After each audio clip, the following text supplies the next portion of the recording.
Yeah, definitely.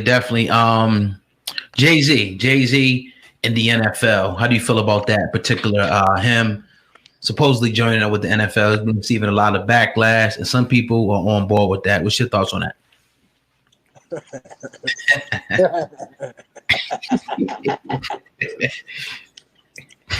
Listen, if you're in business with the NFL, you're there to get money, all right? Whew. And you there to get money at whatever means. And I'm waiting for the long-term strategy. You know, apparently we were past kneeling because niggas ain't kneeling no more, right? But I don't know if that's what he meant. You think that's what he meant? That's my question. I'll play tennis with y'all today. You think that's what he meant?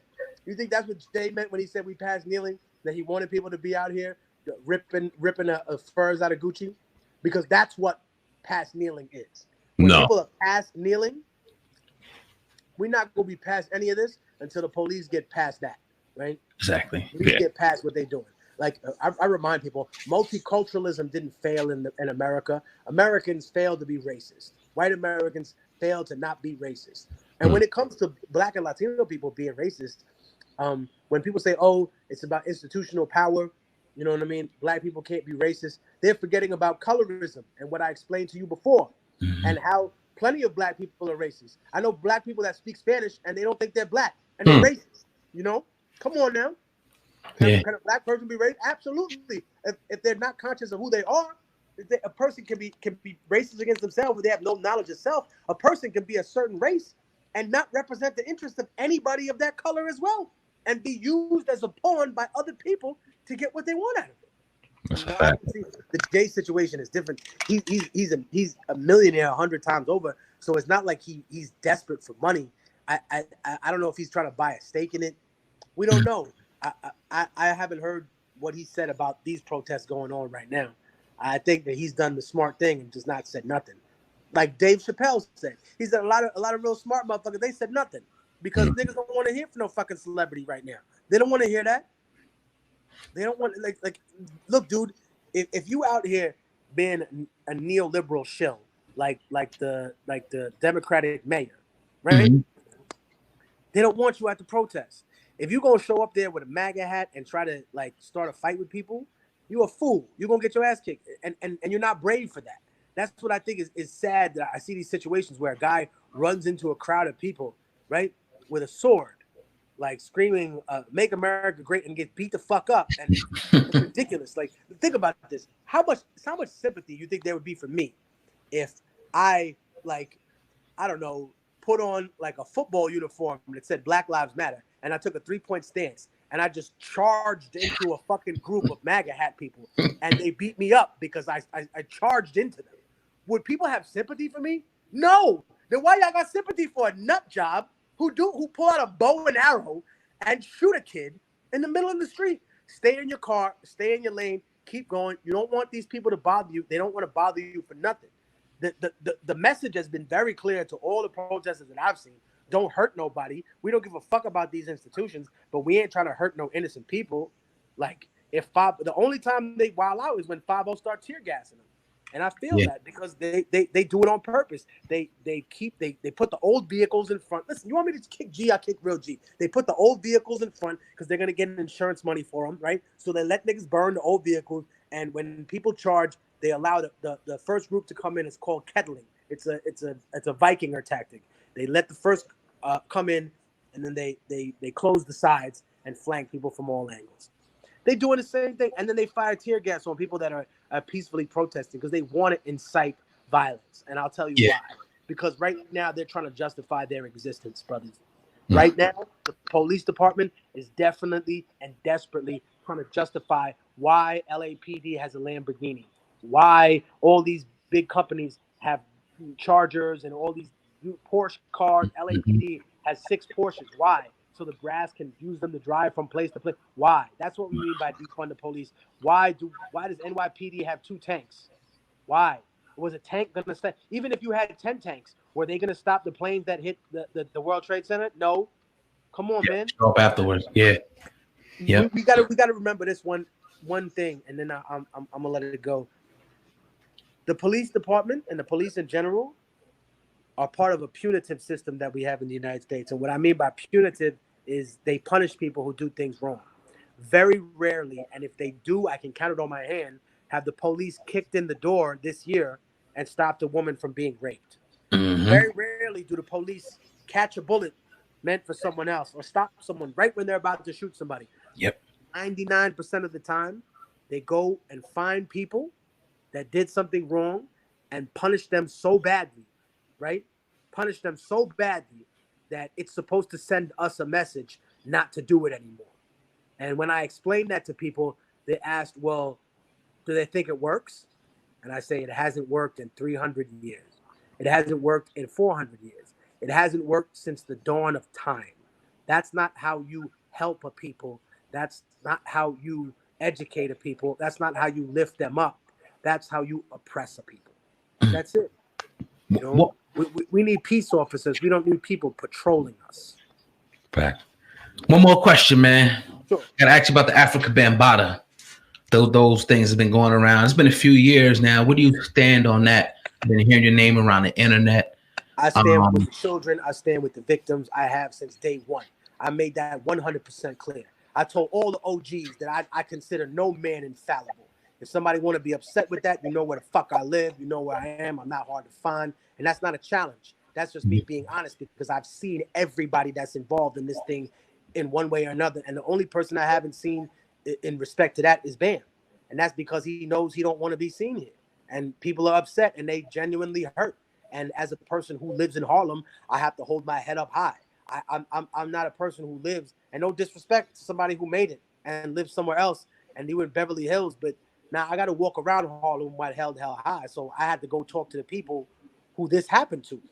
And these were several people that came to me and were like, yo, Technique, our names are being dragged in the mud. They're saying that we did this, that we made this up. And I listened to them, brother.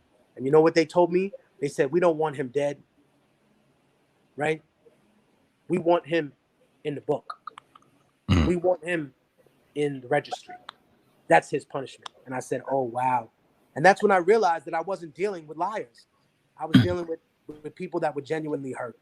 So I will always stand with the victims of any abuse. And I say to people out there, it's not a hard choice to make. You know what I mean? And I get it. Somebody made a lot of contributions to it, but a person could lose their God status. No human being is infallible. Nobody is up against something. Listen, imagine if I do something great right now. Like I invent the cure for cancer, but like I kill somebody you love's child. That don't take that away, man. You know, like I did something terrible. I killed the child inside somebody.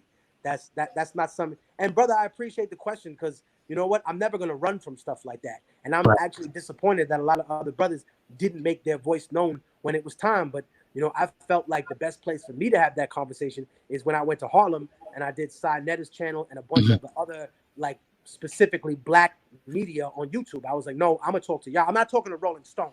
You know, you never gave a fuck about us up here when all this was going on in the first place, right? And now you want to talk to him? I'm not talking to Fox. I've nothing to say to you. I want to talk to the black media, and I want to say to the kids, don't let anything dissuade you from coming out and telling people that bad things have happened to you, okay? Don't let nobody tell you that you're not a man for speaking up about that. Don't let nobody control your voice. Like, I taught in the prison, right? True story. I went to prison, and then I taught in prison with Carmen Perez. And it was actually Harry Belafonte, shout out to OG Harry Belafonte, that got me that job. And when I went to the prison, I realized something. The narrative about black fathers being absent, that's bullshit. In the prison, it's not that there's an absence of black fathers. It's that most of the kids in prison don't have a mother or a father. They're being raised by some offshoot member of the household or some friend of the family.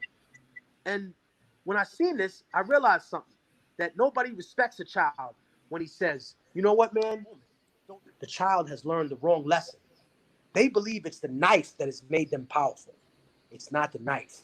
It's the fact that they use their voice. That's what makes them powerful. Because the knife can't touch everybody, and your voice can touch everybody around the world. Your voice can reach people that are afraid to say what happened to them. Your voice can reach people that right now are dealing with a person who's still abusing them. So remember, It's not the weapon that makes you powerful. It's the voice, right? It's not the gun. It's the hand and the person willing to wield it. Appreciate your honesty. Appreciate you being raw on this platform, man. Something we definitely needed given this climate we got going on right now. Yeah. What's next for Immortal Technique? You out here 10 toes down on the pavement for the cause and doing exactly what you're doing. We appreciate it. What you got going on next? Like I told y'all in the beginning, but I'm gonna reiterate, we're doing the march. And it's Latinos por las vidas negras, which is Latinos standing up for Black lives.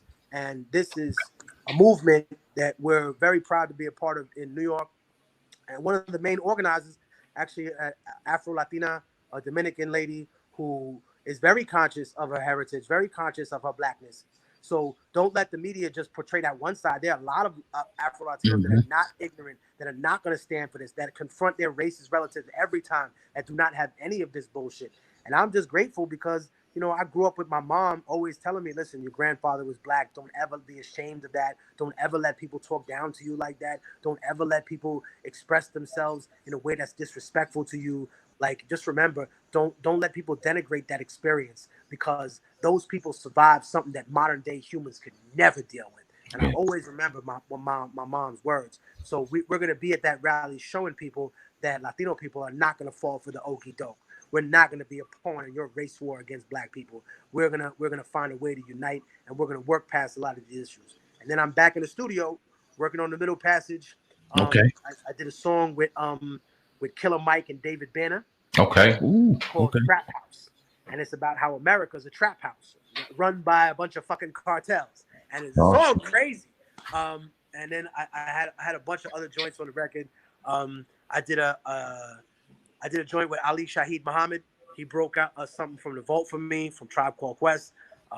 So I just say, you know, I'm blessed. My brother Southpaw is on the boards again. So I'm out here just doing it. Also, we had to redo a lot of the samples, so we won't have to clear nothing. A lot of it sounds like a sample, but it's just replayed instruments. So that's what we're doing now. And a lot of the musicians, a lot of people that we're working with, I'm very proud to say we're extremely talented people. Big shout out to the sister Moo Fresh from Baltimore, but she's out of Philly right now. She came by and she actually sang and rapped on a title track for the Middle Passage, which is another crazy story. So dope. We're just still out here doing what we do, and hopefully we'll have this record out to you by 9/11, which is what we're targeting for. But you know what I mean? That's what we do, brother. We making moves, man. Appreciate you, man. Immortal Technique in the building. Go ahead and drop your handles where people can find you, social media and all that, if you may, please. What's up, man? It's Immortal Technique, and right now you're watching the Hip Hop Uncensored podcast. You can catch me on IG at Tech Immortal and on Twitter at Immortal Tech. So I love y'all. Appreciate you. And ViperRecords.com is the handle if you want to get the merchandise. If you want to burn the shit off the internet for free, go ahead. I don't give a fuck. Just burn it for someone you love. If you want to support us, buy a t-shirt, buy a CD, get a physical product, and we'll sign it for you if you ask. Love y'all. Appreciate you. And most of all, remember, stay alive.